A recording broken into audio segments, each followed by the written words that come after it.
A pleasure to meet y'all at last, and welcome back to some more Tiny Diecast Fury here on HJN Season 3.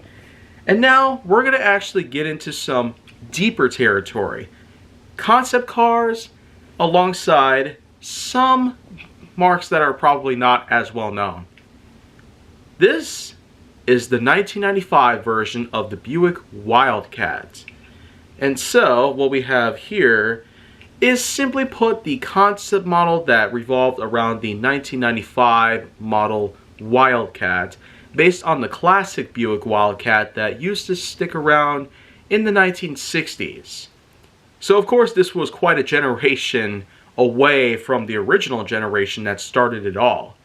The real question though is, how is this not necessarily a real thing?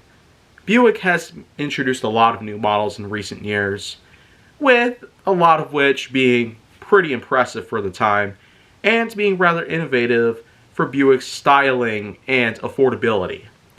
But the 95 Wildcat seems to be more of Buick's side in terms of supercar or hypercar production.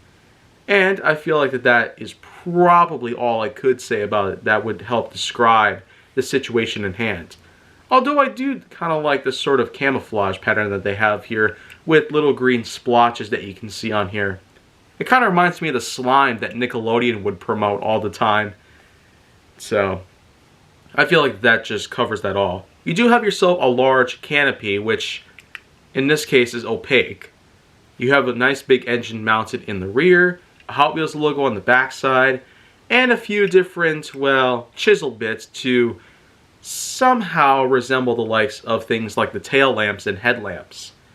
And so, not to mention these rims. This is another nice little example of Hot Wheels making some classic rims as we know about them today. But other than that, there's not really much else to say about this one in particular. I really do kind of wish it was a reality, because maybe we could have another Wildcat in Buick's more recent lineup. It would be pretty awesome to see a lot of reintroductions to older models be brought back to a good majority of different marks. Maybe they can make more money nowadays since we know about them, the history that they've been through, and the innovations that they used to attempt to bring to the public. But since that's not really happening at the moment, we can't really do a whole lot about it.